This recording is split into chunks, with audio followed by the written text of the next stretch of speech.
Busy week, yeah. Is that the theme on the CHGO shows? Like, are you guys just like, is it nobody's nervous? You guys are like, let's just go, let's appreciate. If you are, I commend that because you got nervous people in this studio right here, Haugh. Haugh. I don't know. We've been a little over the map. I gotta say, this is not a shock, but the most emotional of all the people on our show is Greg Braggs Jr., of course, who is the mayor of Bearstown. Yes. He does a really weird, impressive psychological mind twist to psych himself up in the moments where he should be a mess. He just kind of talks himself into, no, everything's gonna be fine. I'm confident. Like until he's not. Does that make sense? I guess it's healthy, but then there's the other weeks where he just doesn't sleep for 7 straight days, and you can tell. So I don't know. Yeah, that sounds about right for Greg. I think he gives it his fair. He tries, and I think that's the most important thing. Shout out to Braggs. Yeah, absolutely. Yeah. But I think getting back into this game, Adam, I had said this before to Mason Crosby. I've said it in our pre-show meetings. This is a game where I feel like both Packers fans and Bears fans could be talking about each other's teams. There's a level of a lack of confidence and then understanding what your team brings. And I was watching a lot of the comments about how Rashawn Gary hadn't had a sack since week 9, and I was like, hey, I would like to have Rashawn Gary on my team, So I feel like there's a lot of similar concerns when it comes to fan bases and their teams for this game. No question. I mean, and that's because these teams are actually very similar, right? I think both teams trust their offensive ability coming in this game, and both teams are very nervous about their defense. And both of these defenses are slumping. Let's be completely honest about it. They're not. We could see a lot of fireworks. I think both teams are going to be worried about ball control and not letting the other team have it because of what could happen and maybe some of the lack of trust they have in their defense. If I had to rank these 4 units, just talking offense and defense, I would put the Packers offense number 1. They've been more consistent than the Bears offense, but the Bears offense would be number 2, and they can be just as explosive at any given time, which is sometimes the frustration with the Bears offense, right? They have a lot of explosive plays, but they're just not quite as consistent. I would put the Bears defense though 3rd ahead of where this Packers defense is, and that's kind of crazy to say. I don't know. I would have thought that 2 months ago, but the reality is since Micah Parsons got hurt, they do not get to the quarterback. They do not get pressure, and both teams struggle to stop the run. But I think especially when you look at what the Ravens did, running all over the Packers a couple weeks ago, that gives you hope if you're the Bears trying to run the ball. And the reality is the Bears have still had these moments where they kept the Packers to 0-5 in the red zone a couple weeks ago. They held the Lions to 19 points last week, despite the loss. So they still take the ball away, which the Packers don't do that at the same clip. So I'm going to put the Bears defense over the Packers defense, and then this will be fully on brand for me though. But when you think about all that, maybe this game comes down to special teams, and I would probably put the Bears special teams unit ahead of the Packers special teams unit, because the Packers they're just more susceptible to these disaster plays that happen sometimes on that side of the ball. And Rich Bisaccia is under heat there, certainly more heat than Richard Hightower is here in Chicago. So that's kind of how I view it with all the units on the field. And I think if you add it all up, you can make a strong argument that especially at home, it actually tilts to the Bears' favor a little bit. I like that you walked me through that in that specific way because I mostly agree with you. I think the Bears turnover thing is a thing, but it's not a thing against teams that are actually good because you can see where the stark majority of their turnovers came, and it wasn't against teams like the Packers. It was teams that had losing records or just frankly aren't in the playoffs. I want to ask you. I want to ask you this, Adam. Looking at the Caleb Williams thing, I know we've been talking about this to death, but there's a reason we keep talking about it. How confident are you that they will get off to a better start in this game based on what you've heard from the players, the coaches, and the way things went last week? Yeah, I mean, it would have to be like a blind confidence, to be honest. And that's, I'm putting it that way because I don't really see any reason why it can't happen. That's what's frustrating, right? They seem to be shooting themselves in the foot more times than not in these opening drives, and I don't really understand it. And I'm hoping that in a week where if you've been up to Haugh, I think you could feel the level of focus. I think you can feel the level of intensity. The Ben Johnson's message right after the game against the Lions, and I think the players have all been on board. If they are that focused and dialed in, then they should be when the game starts. I think it helps having been through this twice already this season. When I say this, I mean Bears Packers. Like, I think they were like way too hyped up the first time. The second time there was still a little bit of that. Hopefully now with that experience behind you, you can just come out, whatever the hype is, whatever the crowd's like, use that to your advantage, channel to your advantage, and really be dialed in. I think that's where guys like Joe Tooney really come in and help in this moment. The amount of mental errors that happened against the Lions on Sunday were very alarming, but I don't know. I guess I'd be a little bit surprised if they carry over into this game because that level of focus should be there. And if it is, I don't see any reason why against this defense, this Packers defense, you can't just come out and have a couple really nice runs to start the game and a third down completion.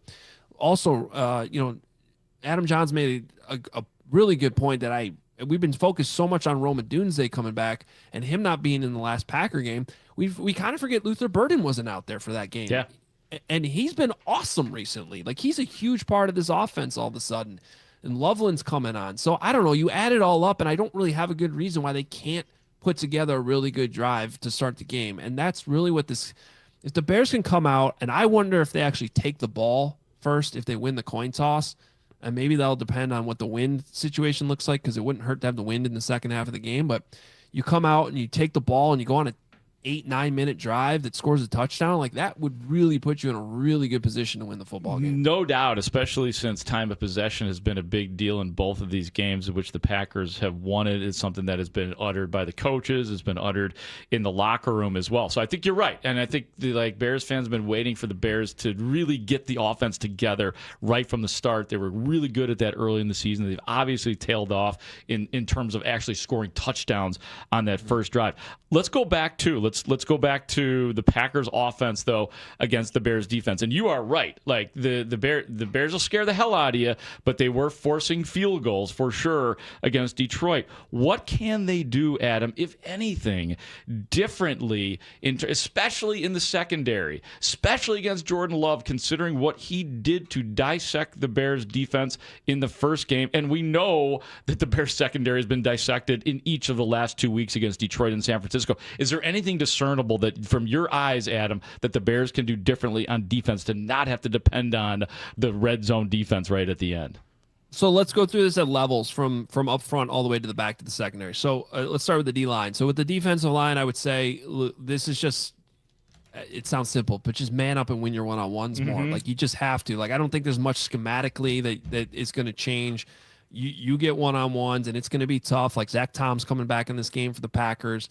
They didn't really exactly get a lot of pressure when he didn't play in the last meeting. But you know what? You're Montez Sweat. You're making the money you are. You're Austin Booker. You've had this opportunity. I think he's actually been a little bit better recently. Just when you get those one-on-one opportunities, you got to win them, okay?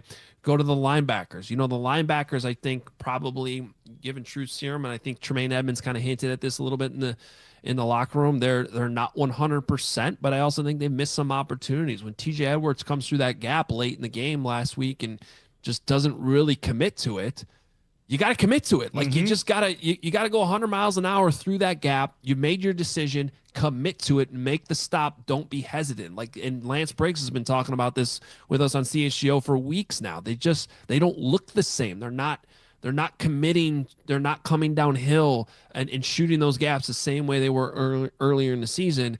So that's what I would do from the linebacker standpoint. Now, you ask about the secondary. This is the area where I really think it comes down more to coaching, because I think the Bears' injury situation and the lack of speed they have back there right now just is what it is. Jalen Johnson, very honestly, said the other day, I'm not going to be 100% till next season. I need an offseason to recover. Kyler Gordon, whatever he ends up being in this game, it is what it is. Even before C.J. Gardner-Johnson got hurt, we know he's not going to play, but I think the book was kind of out on him when you were really watching that film too. So it is what it is. How does Dennis Allen deploy it, though? Because he played a little bit more man, was a little bit more aggressive in the first meeting. They got beat. The second time they sat back, but they gave up a ton of time of possession by letting the Packers sort of matriculate down the field slowly, and then they stopped them in the red zone. I think it's got to be a blend of that. I think it's got to be of how does this look differently with Kyler Gordon in the picture? Tyreek Stevenson, who didn't play last week, do you mix him in? Do you play more dime? What do those dime packages look like without CJ Gardner-Johnson out there? There are wrinkles here that even though they're playing for the third time, could look differently to Jordan Love, could be presented differently, could cause some confusion. But that's on the coaching staff to come up with that plan. And ultimately, if you can cause that confusion, get your hands on some footballs, that's where those takeaways can come in. And if they can get to 2 takeaways in this football game, I think there's a really good chance they win. 2 things, Adam, as we talk to Adam Hoge, the host of the CHGO Bears coverage and the Hoge and Johns podcast. Adam, I think, number 1, you can't use Kyler Gordon like you want to because he's been so successful, for example, off of that corner blitz. I don't know that he necessarily has the speed and the timing combined after being gone for so long to run in like he usually would want to. And then the other thing is about you talking about different looks and different wrinkles and how that would show for the Packers. There's never been a better time for Ben Johnson's ethos of make the same things look different and different things look the same than probably tomorrow. Yeah. Real quick on Kyler. The one thing I will say about Kyler is when he has been out there, and it just hasn't been enough, right? But when he has been out there, unlike some of the other players dealing with injuries, I think he has mostly looked like himself. So he might still have that speed. He might still have that twitch. He might still be able to be used on a blitz and time it up and make a huge impact. To me, he's in a little bit of a different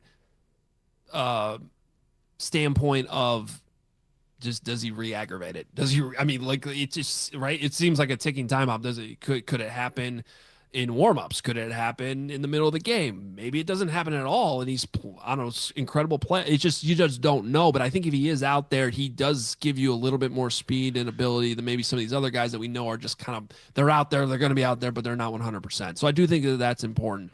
In terms of Ben Johnson, this gets us back to the offensive side, which is, some of the inconsistencies here that they've had, but this is the year of Ben Johnson. This has been Ben Johnson's season. The impact he's had, everybody trusts in him. So yes, to your point, Layla, what does he have up his sleeve? What has he been? All these plays that he's been running, and all these different looks, and all these different personnels. He's going to make things look different as much as he can, but still be the same type of dagger concepts that have worked, or whatever it is, he's gonna have a really good plan. You trust that coaching side of it. It really comes down to the execution. Adam, you talk about the coaching side of it. That's one thing that I'm so interested in seeing how this unfolds, because Matt LaFleur has obviously been doing this a lot longer. He's had more success playoff-wise because Ben Johnson simply has not been here before. How much should we be monitoring how he handles things? I just keep going back in my head to him, saying out loud and caught by the cameras, should have gone for it. Like, what type of attitude do we think he'll have, knowing what he thinks about his defense, because he's putting so much of the onus on the offense? Well, that's a great point, because we, as much as everybody believes in Ben Johnson, this is the first time he's going to be in a playoff game as a head coach. Now, he's been in some pretty big games the last few years as an offensive coordinator. Some good, a couple of them really bad, melting down in the NFC Championship game, losing to the Commanders last year. So there are some experiences he can draw on. But now he's in charge. Now he's got to make those decisions. He's got to make that 4th down call to go for it or not, and maybe have those regrets. Does he overcompensate for maybe how he felt last week in that same moment in a game that we maybe wasn't the biggest game of all time, but we know mattered a lot to him against his former team?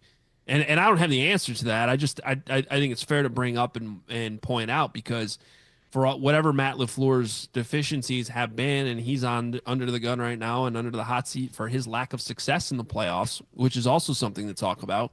He has been in these games more as the head coach and been, in these heated situations, and has more experience to draw into this matchup from the head coaching perspective, even if the results haven't been great. So I don't know how it's going to play out, but I think with us feeling good about Ben Johnson, you got to side towards he's going to have a plan. He's going to make some good decisions. But are we talking about on post-game shows and on Monday morning about some big decision that went the wrong way? It's certainly on the table. It's the playoffs. Absolutely. Adam, thanks as always for joining us. This has been fun. Absolutely, guys. It's been fun all season, and hopefully we have another game next week to talk about. Amen. Amen. Thanks so much, Happy Adam. playoffs. Thanks, That's Adam Hoge of CHGO, the Hogan Johns podcast, as well, joining us via Twitch and our Circa Resort and Casino hotline.